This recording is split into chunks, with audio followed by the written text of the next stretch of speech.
Good evening. It is a few ticks past 5 p.m. in Topanga, California. And if you're watching this, you are either a member of the Recovery 2.0 community, or you are a subscriber to the Recovery 2.0 newsletter, or somehow you heard about Recovery 2.0. I want to welcome you all. We get an opportunity tonight to speak about morning practice. This is such it's a topic that's so near and dear to my heart. It is, you hear these words all the time. It's a life changer. It's a game changer. And it is. I'm speaking from direct experience. My job tonight is simple. I want to explain to you what it is, how you can get involved in it, why it's important. Most of all, I want to inspire you to do it or to continue to do it. And I want to share with you a particular practice, a video, that all of you can have and download just for being here tonight. And you can start to practice it and see how it works for you in your life. I want to begin tonight by tuning in. I want to have a meditative moment with you guys first. So as we say, we'll start by stopping. So wherever you are, you could be sitting on the floor cross-legged. You could be in a chair. You could be on a couch. Just straighten your spine by lifting your heart up. You'll notice that your spine extends. And bring your thumb and forefinger together, palms face up on your knees. And allow the eyes to close for a moment. And take a deep inhale. As you inhale through the nose. Pause just for 1 second and exhale through the nose. Take your time. Inhale through the nose. Feel the air coming in through the nostrils and follow the air in through the nasal cavities all the way down into the lungs. Inhale. Follow that air all the way from nostrils down to lungs. Pause for a second. And exhale. Feel the belly come in. Feel the exhale taking place, the air coming out. Feel it coming out the nostrils. Take a deep inhale. Feel the lungs filling. Pause for just a moment. And exhale. Simply draw your attention to the breath. Take a deep inhale.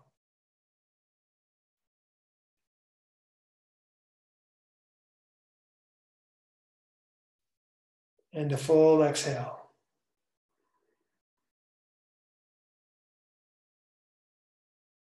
Deep inhale.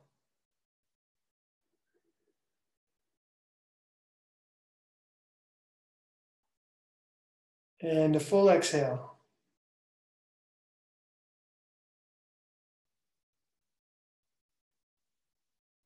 Inhale fully. Feel the lungs expanding and filling up. Pause for just a moment. And exhale.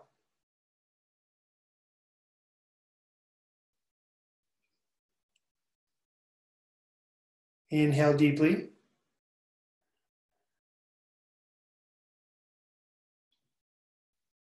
And exhale fully.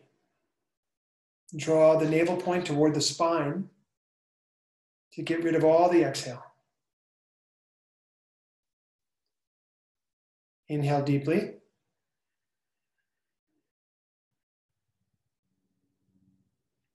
Exhale fully.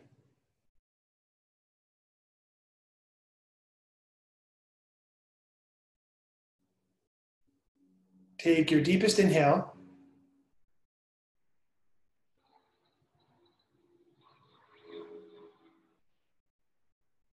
And your fullest exhale.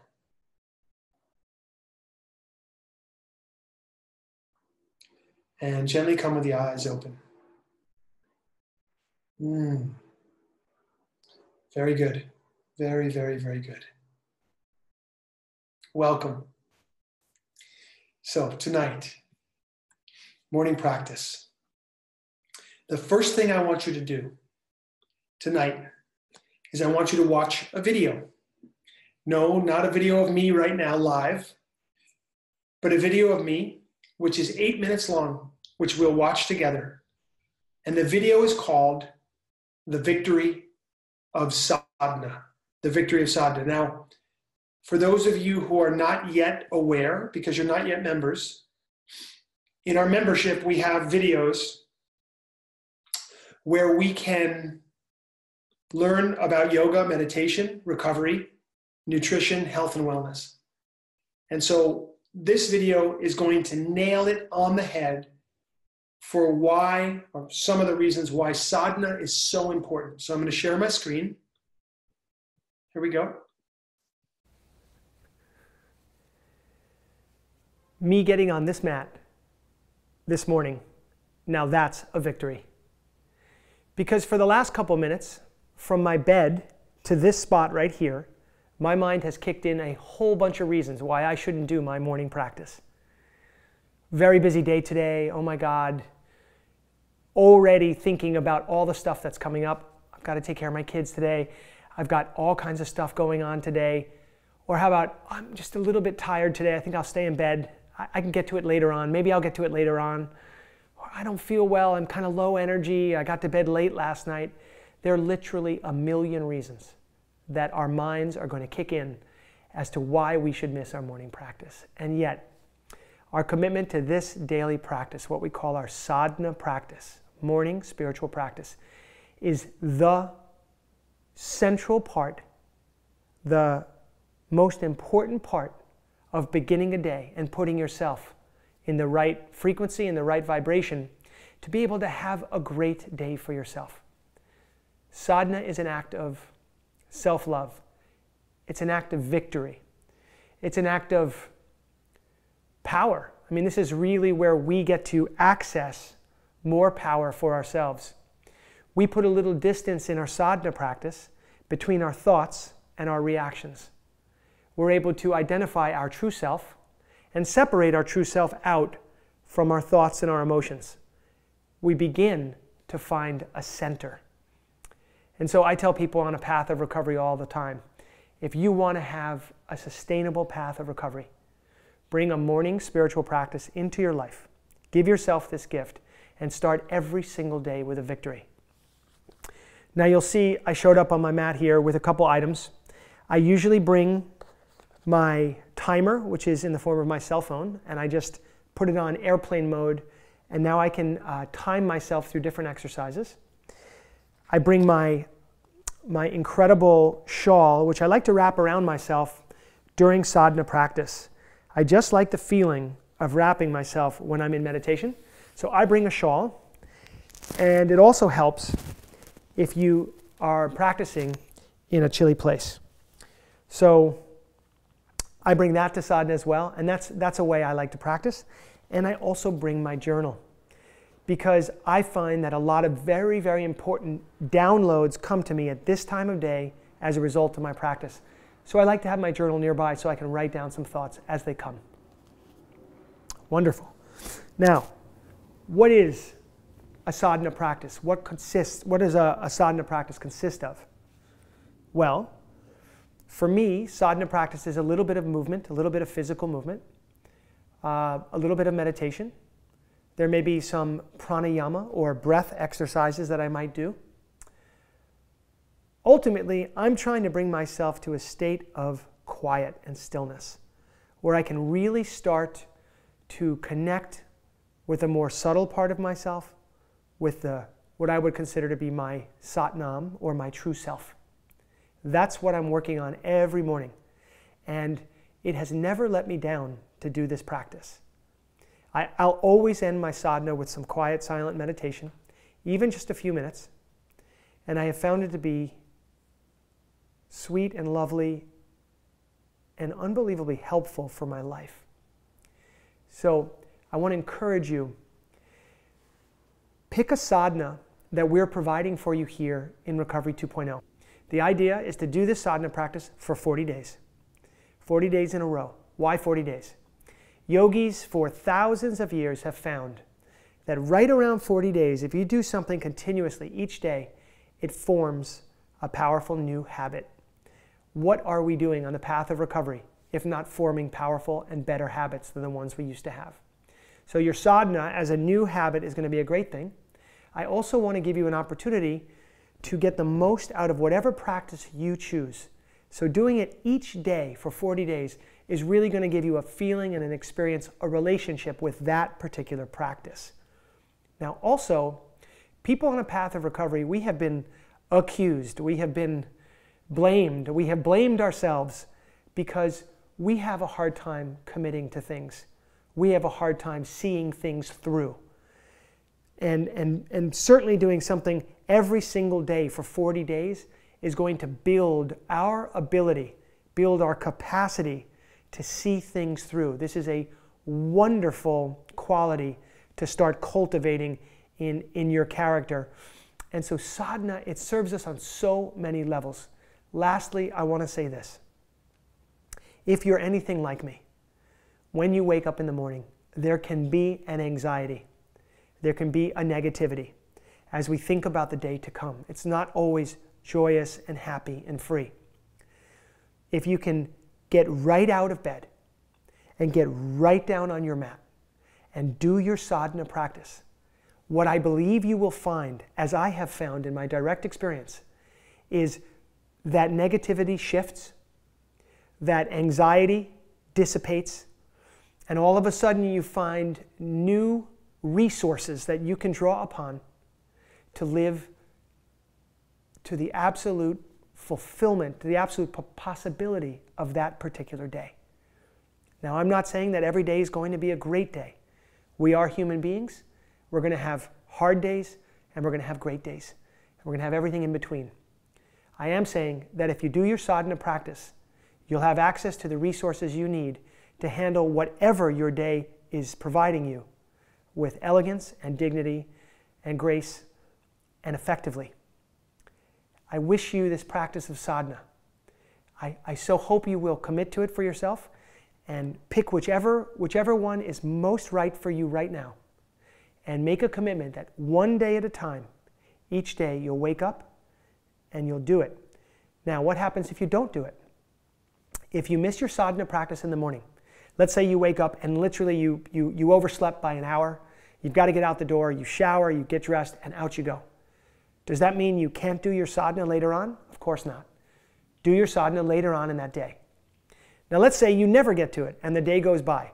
Does that mean something horrible will happen to you? Of course not. What it means is the next morning when you wake up, you have an opportunity to start again. There's never a reason to beat yourself up for missing sadhana. Having said that, make the commitment and one day at a time show yourself that you can do it. This is a victory. We can seize this victory every single day. That is the practice of sadhana. As always, if you have any questions, just write us. We want to make sure that we are doing everything possible to get you into this practice so you can reap all the benefits it has to offer. Here's to a great sadhana, and we'll see you down the road. Satnam. Thank you guys so much for watching that with me. Hoping that made some sense to you. Hoping that inspired you. I put that video together, obviously, for our membership, for people who are going to embrace a sadhana in their life. So I want to talk to you a little bit about what that's meant for me. What it's meant for me, in my personal experience. I come from severe addiction. Is there anybody else in the room who has experienced that? Anybody else? Yes? Anybody else experience multiple kinds of addiction? Like me? Yeah? More than one type, right? Okay. Yeah, I'm getting brrr. Yes, yes, yes, yes, yes, yes, yes. Right. Okay.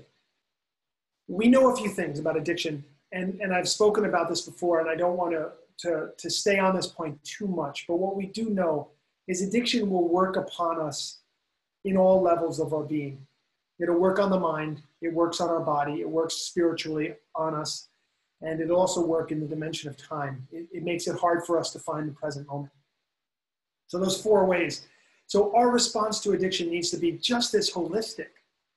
So as I was saying in the video there, when I wake up in the morning, if there's negativity, I have to do something that can take care of that negativity right away, right in the moment. I take an action that will move me out of that negativity. The way I used to be in addiction was basically I knew that I was going to take drugs, I was going to drink, and I was going to force change my emotional state. I was going to force a change to it in a way that brought about momentary relief, maybe, but definitely long-term trouble. So there was that short-term gain, long-term loss. Sadhana is short-term gain, long-term gain. It changes the whole way that you experience a day. It changes the whole way that you experience yourself. And what I've also spoken about quite a bit with regards to addiction is this idea that when you're stuck in it, in point of fact, you don't actually get to know yourself. What you're doing is you're changing reality. You're changing your emotional state through chemical means or through some behavior that's addictive in nature. You're reaching outside of yourself, to change the way you experience the present moment. It means you don't experience the moment. You're just in a loop of control. You're trying to control an outcome. You're trying to bring about a future that will feel more comfortable for you than the present moment. I'll say that again. You're trying to bring a future to you that feels more comfortable than the present moment. If you do that, then you never get to learn about yourself. You never get to connect with yourself. You'll never be in the present moment. And the present moment is the only place where intimacy can take place. So we all have to slow down. We all have to be willing to be uncomfortable sometimes. And we need a sadhana practice because it will bring us right here. It brings us right to the home office. Here's the home office, the heart center. And the sadhana will be right there. There'll be some movement. There'll be some breath work. And then after the sadhana is over, hopefully you sit for a few minutes. Eyes are closed. And you simply experience your own reality. Now, I've done sadhana practices that are as short as 11 minutes. I've done sadhana practices that are as long as 2.5 hours. And at different times in my life, I'm drawn to different types of practices. The practice that I'm giving you today is a practice that focuses on breath and the spine. It focuses on breath and the spine. I want to show you a little piece of it. And I want to talk to you about what this practice is and why I think it's so important. Are you guys good so far? Everybody following me to this point? Yes? Okay. All right. If there's any questions, there is a Q&A feature in this Zoom call. If you scroll over the picture, you'll see Q&A somewhere. You can write a question there, and I'll try to get to it at the end of this call. But let me show you the sadhana practice that I want to share with you that I'm going to give to you. And this sadhana practice, you can do it online with me. You can also download it so you have it as your very own. And you can just do it wherever you are, and you can share it with anybody that you want, that you think would enjoy it and benefit from it. So that's the idea here. So let me share my screen once again. So this is called the Basic Spinal Energy Series. And I'll just play you, let's see, a minute of it here. Welcome to yoga class here at Recovery. Oh, we're getting, unfortunately, it's freezing on me. So let me tell you what I was going to show you. At the beginning of this video, we are going to do a little tuning in. There's a chant that we do. I'll explain the chant to you. And I'm telling you about it now because I don't want you to be put off by that or weirded out by that. Okay? It's something that we do to set the space. It's a beautiful, meaningful chant. The words are Om Namo Gurudev Namo. Om Namo Gurudev Namo. You'll see it in the video. And we chant it together 3 times. I really want you to chant and to feel what it feels like to chant this mantra with me in this sadhana practice that we do each day. Now, Stacy has put the Spinal Energy Series link for your video right here. I will also I'll give it to you again and again and again tonight until you guys get it. You can click on it right now if you want to, and you can bookmark that and you'll have your link where you can download that video. So this particular practice is all about the spine. We're going to move energy from the base of the spine. We're going to move energy in the mid part of the spine, every segment of the spinal column, all the way up to the crown of the head. We're going to work all of the energy centers of the body. We're going to use breath and movement to wake up the nervous system and to attune that nervous system to be alert, focused, ready, and calm. Really a beautiful sense of calmness. It's one of the most powerful kriya, a set of exercises that brings a specific effect. A kriya, a set of exercises that brings a specific effect. It's one of the most powerful kriyas that I've ever done. It's accessible to almost anybody.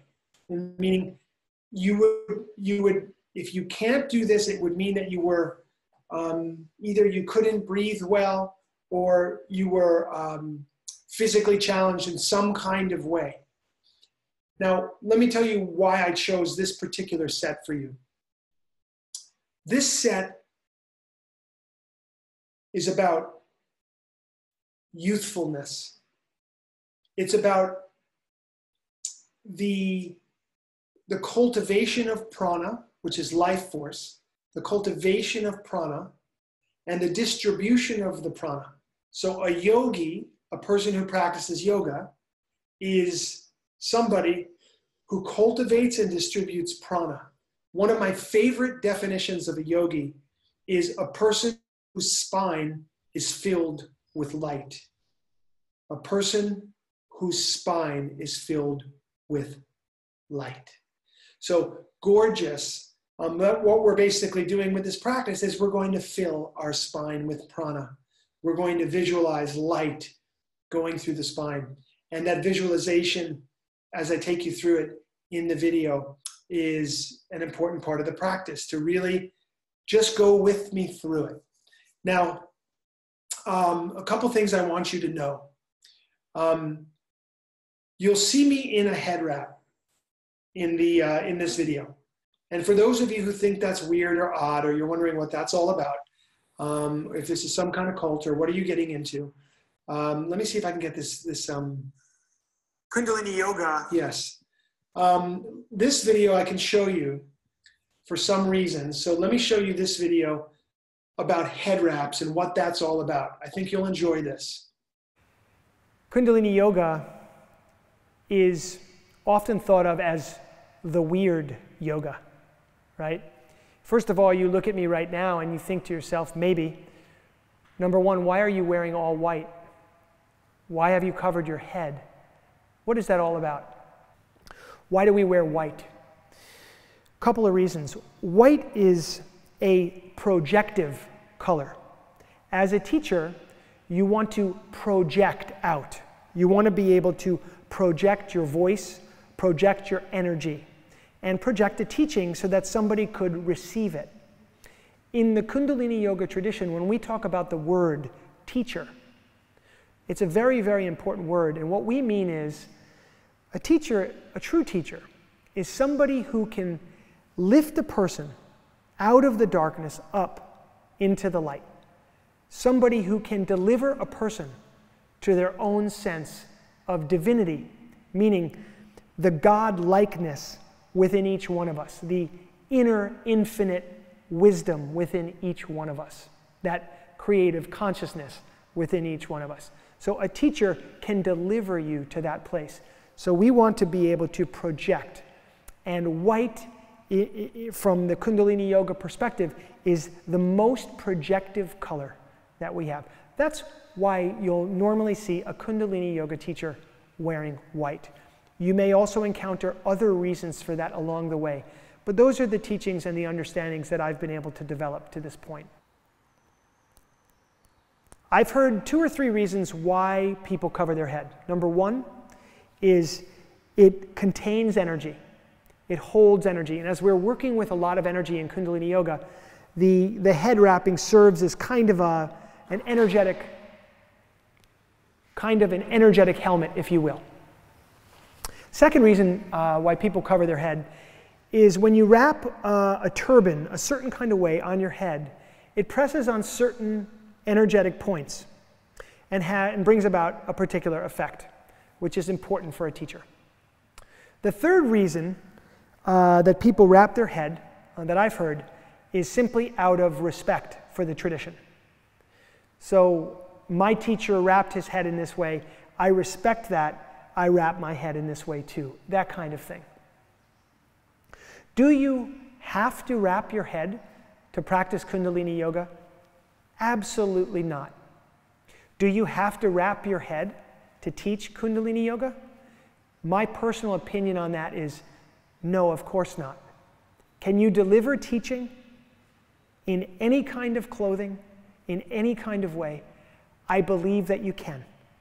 However, in respect to the tradition, and because I've come to enjoy the feeling of wrapping my head in this way, when I teach a Kundalini Yoga class, most often I will cover my head. I hope that clarifies that a little bit. I hope that was helpful for you. Did you guys hear that? Were you able to get it? Yes? Okay, good. So I know that many of you have been with me on retreat, or you know me well, and you've practiced Kundalini Yoga, and so that doesn't bother you, and that's not a curiosity for you. But I wanted to make sure that if you're new to this, this is not some kind of weird cult, although I am very weird. But the head wrap, you need to know what that's about. So the sadhana practice that I've picked out for you, the Spinal Energy series, is 38 minutes from beginning to end. 38 minutes. So let's talk about what you're going to do here. Okay? Let's say that you're watching this and you say, okay, I get it. I can see that this is going to be good for my life. I get that it's going to be a personal victory. I get that this can take my negativity and shift it and get me ready for a great day today. I get it. So if that's you, you're getting ready to make a commitment now. And I want you to make this commitment. I want you to make it while you're watching this to yourself right now. Make the commitment. And the commitment for you could be different than my commitment. My commitment is for you. For the next 40 days, you do this once a day, every day, without missing a day, one day at a time. First thing when you wake up is ideal. First thing when you wake up is ideal. So how will you do it? What I want you to do right now, is I want you to set your alarm right now. And I want you to set it 45 minutes earlier than you normally would wake up. 45 minutes. I want you to just do this. I want you to set your alarm 45 minutes earlier, okay, than you would normally wake up. Do that. Do it now. I mean, really, really do it now. Okay? Someone's asking, is it okay to do a shorter time? I'm not sure what you mean by that. With this video, it's 38 minutes. If you're going to do a different sadhana practice, that's okay. Sure, you can do a shorter time. This one, though, just do it like, so for Damayanti, you already got a sadhana practice. You don't have to do a second sadhana practice. Okay? So this is just for people who are going to take this on as their sadhana now. Okay? Okay, the next thing. I want you to think about where you're going to do it. You may be sitting there right now, but you might not be. I want you to think about the room. I want you to think about the space. I want you to envision yourself getting onto that mat or a cushion. If there's no mat or cushion there, you need to put a mat or a cushion there. You need to create a space where you're going to do this. This is very, very important. It can be your bedroom. It can be your living room. It can be a yoga room. It can be a library room. It can be any room where you can sit down and do a practice by yourself or with someone who's going to join you. Okay. The link to the practice is coming, Tina. Stacy will put it in again and again. Don't you worry. So I want you to set up your space. You might have an altar. So an altar is just a table, a small table. It can be low where you can see it, where it has objects on it that are meaningful for you, that are centering for you, that have spiritual significance for you. That could be a seashell. It could be a special rock you found while hiking in a national park. It could be a book or a picture of a teacher, or it could be a statue of a deity, or a candle, or a piece of sage, or anything that's meaningful to you. It can be like these things that are right behind me right here. Those things, candle, and there's Buddha there. Whatever is meaningful for you, that works, and that can go onto an altar right by your sadhana space. It is so special to create that space. And all of a sudden, you'll feel a greater and greater desire and willingness to go do your sadhana each morning if you set up your space. So before we even move on from that, do you guys hear me loud and clear about the importance of setting up your space? Yes. Okay, very good. Sí. Gracias, Luis. Okay, good. All right. Next. So we went over yoga mat, cushion, altar. Okay. Your alarm goes off in the morning. Maybe you're a little tired, a little sluggish. Maybe you start thinking, you know, I could do this a little later. I could do this a little later. It's at that moment when you have to spring, you have to launch out of bed. And you need to get right in to either a cold shower, get yourself up, or a lukewarm shower, or if you must, a hot shower. Get yourself up. Go to the bathroom, brush your teeth. You can have a shower or not, but get yourself up out of bed, out of that mental thing that we all do to ourselves, and start to take an action that's going to bring you into equanimity, and it's going to bring you to a much more positive place. So much so. So get onto your mat. You go do your bathroom business. Get out. Get onto your mat or your cushion in your designated space. Click play on the video and begin. That's all you got to do. Now, when you're going through the video, if there is anything that is painful to you or that you feel is a strain, you back off. If it's still a strain, you just sit that particular exercise out. Super simple, okay? Super simple. You just go along with the video. If there's any strain at all, back off or stop and wait till the next exercise. All you have to do is do your best. And your best is good enough. If you're feeling like, oh, this one is a little tweaky for my back, sit it out. That's okay. And wait for the next one. But I ask that you try, and you try your best, and you apply yourself to these spinal exercises where you're moving the spine and you're breathing. How powerful is this? Many of you know the story of my back trouble. And this is the Kriya. This is the set of exercises I did that strengthened my back. And now I just do it. I do it very often in my life. I've probably done it a few hundred times in my life by this point. And it's so helpful every time. It will heal your back if your back needs healing. It will distribute energy through your back. It will help you to wake up. It will attune the nervous system in the right way. And it will strengthen your lung capacity, your vitality, and it will strengthen your spine. Now, the yogis say you're only as old as your spine. And anybody who has ever had a bad back, you know exactly what I'm talking about. Yes? You know exactly what I'm talking about. How do you feel when you have a bad back? Anybody? One word. How do you feel? Old. That's correct. You feel old.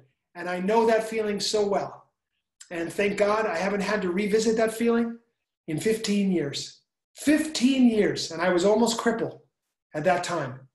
And now I have a practice. I have a way out of what used to be chronic pain. I have a way out of what used to be chronic negative thinking. And I have a solution which sets me on a great path every day. You can do it. I want you to do it. I want you to have this experience.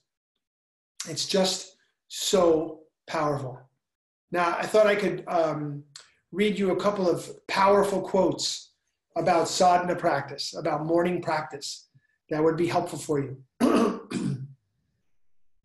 Now, in my book, by the way, who in the room, anybody in the room go through the life upgrade course that we just had? Did anybody do it? Oh, wow, a lot of you did it. Yes. Was it good? You loved it. Awesome. I'm so glad. Yeah. All right. Some are still working on it, not finished yet. Yep. Oh, God. Thank you guys so much for the feedback. How awesome. Well, yeah. So the Life Upgrade course, by the way, is available to everybody 24/7, 365. It's a personal journey through my book, Recovery 2.0. So in the book, I wrote this. This is the story of my first sadhana practice ever.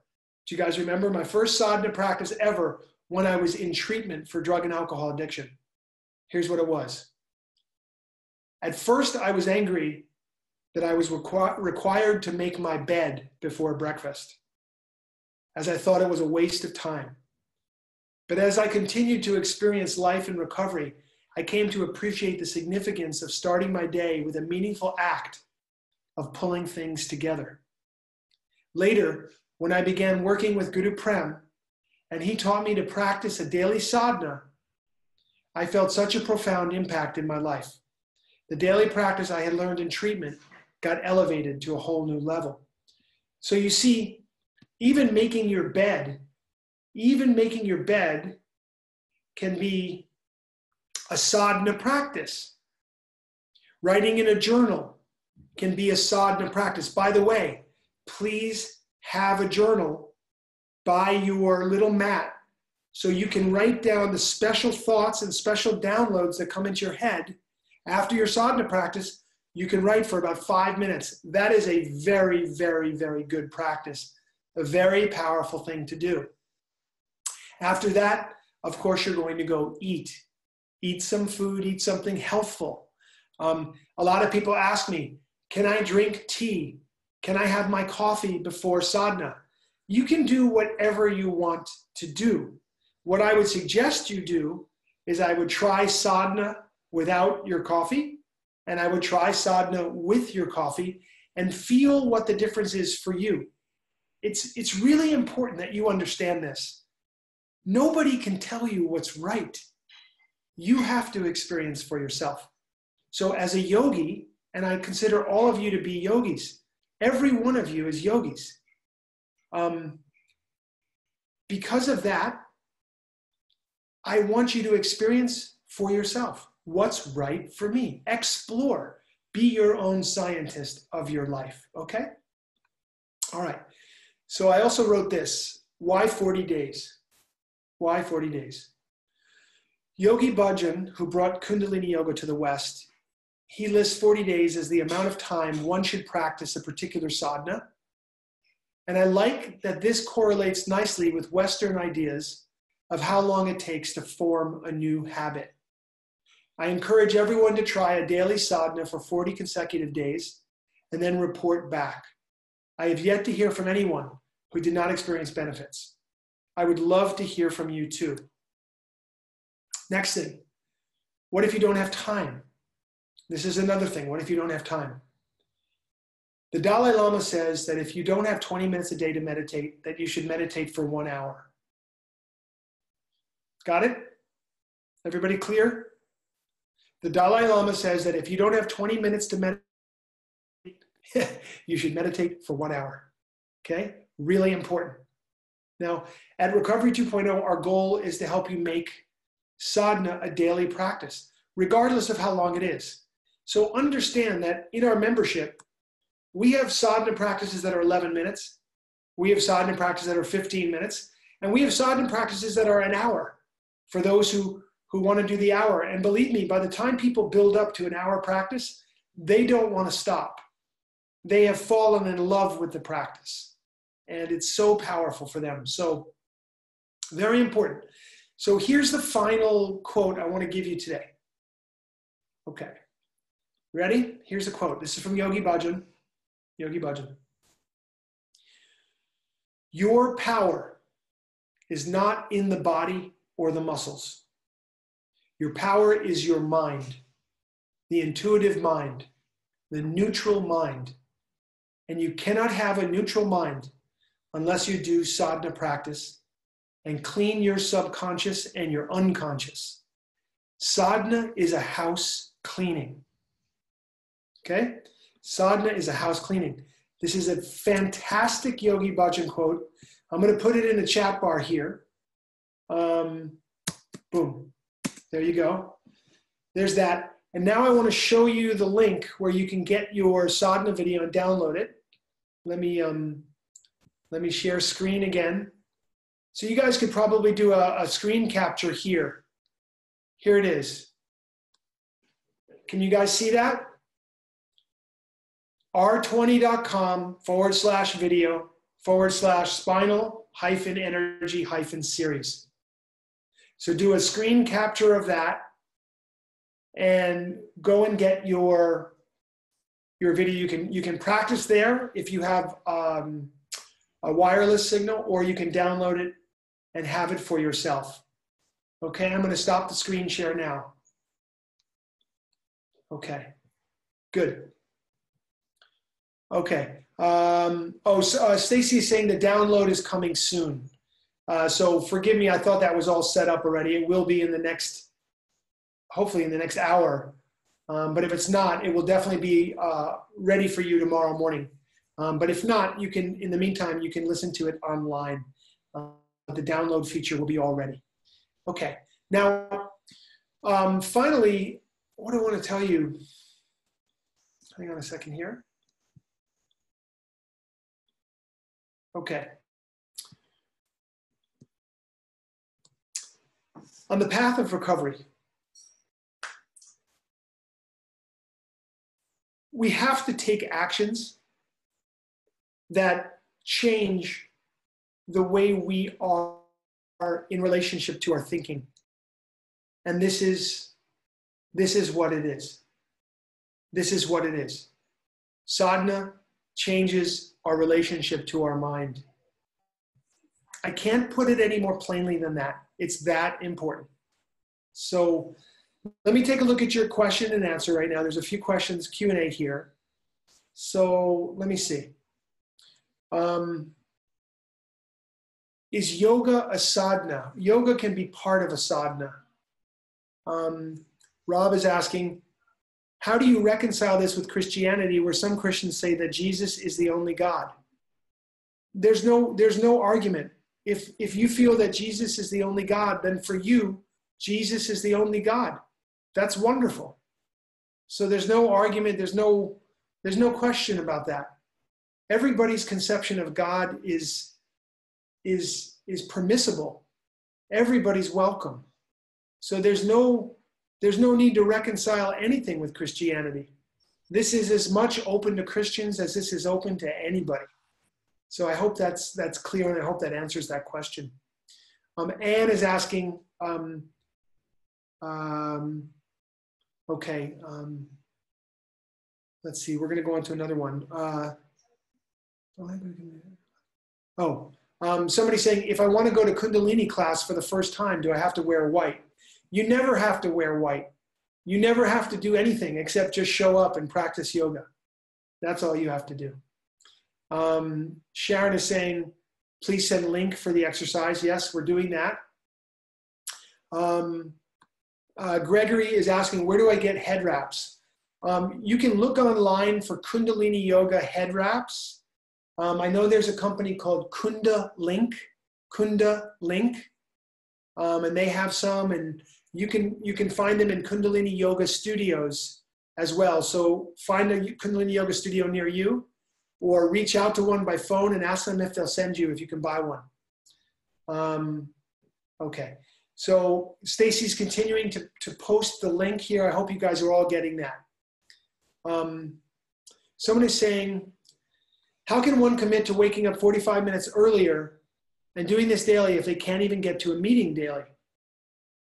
Well, all I can say to that is set your alarm 45 minutes early right now and wake up when the alarm goes off and do your sadhana practice tomorrow morning. And therefore, you will have answered your own question. Simply that. Just do it tomorrow morning, one day at a time. Darla, this is a great question from Darla. I can't get on the floor due to orthopedic issues. Is it as effective in a chair? Absolutely. Do it in a chair. You'll love it. Do it in a chair. It's great. And for the previous head wrap question, Stacy has just posted longtimesunapparel.com. longtimesunapparel.com. So that's right there in the chat bar as well. Can this be done in bed? It can be done in bed if you sit up tall. You're going to want to, it'd be much better for you if you sat on something that was firm. So if you have an extremely firm mattress, great. Otherwise, it's going to sink a little bit and make it difficult. So I would suggest you get out of bed. Also, if you stay in bed, sometimes that can lead to sleeping. So you want to be mindful of that. Let's see. Yes, this is the practice that helped my back. Okay, let's see. Jane, is it good to develop strength? Is it good to develop the strength to sit for the hour without using a cushion? Yes, wonderful. If you can, try that. But if you need a cushion, you try that. Be easy on yourself. Can I leave the link on the screen? I will put the link back on the screen in a moment for you. How does sadhana differ from meditation? Meditation can be an element of a sadhana practice, or your entire sadhana practice could be meditation if you decided for it to be. That's fine. Sadhana can take a lot of different shapes and a lot of different sizes, but the outcome, the desired outcome, is for you to connect with yourself. That's the general idea. Okay. Let's see. So someone's asking, should I do yoga and then sadhana? Well, do your sadhana practice first, and if you want to do more yoga after that, you can. But then you will have gotten the sadhana piece of it out of the way. You do not have to sit on the floor. Yes, you can wear a beanie if you want to. And again, you don't have to cover your head if you don't want to. Come to it and do what feels correct for you, what feels naturally. Gregory is saying, I'm already doing hatha yoga. Should I do both? Absolutely. Hatha is a wonderful practice. Kundalini is a wonderful practice. Try your sadhana practice in the morning and add your hatha yoga right after that. Okay, let's see what else here. A couple more questions.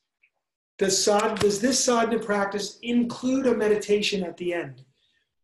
It does have you sitting there for a moment or two and experiencing what you're experiencing. So yes, it's brief. If you want to extend it, please do. So I want to thank you all for being with me tonight. Almost 400 people in the room. That's wonderful. And I hope that each of you either has a sadhana practice already or will try this sadhana practice for the next 40 days. And we're hoping that you'll report back on it to each other, either by email or in the Global Recovery 2.0 Facebook group if you're on Facebook. You can always use the capital letters morning practice or sadhana practice, and so we can find your posts, and then you can type a little journal about how it's going for you. We just love that. Again, This will strengthen your recovery and make your life sweeter. Please do it. You'll love it. And for now, let's bring the palms together at the heart center. Allow the eyes to close, and please repeat after me the Recovery 2.0 final prayer. Universe, put me in the places you want me to be, with the people you want me to be with, doing the things you want me to do. Thank you for the joys and challenges in my life. Satnam, Amen, Namaste, love to each of you. Thank you so much. Here, I'm going to put the link on screen again so you can see it. And I'll leave it there for the next 60 seconds so you can write it down and go from there. Here it is. Love you all so much. Have a wonderful week. And I look forward to connecting with you next time. If you are not already a member, by the way, come on in. Lots of great stuff that we can do together. I hope you'll join. All right, you guys, Satnam and love. Have a wonderful week.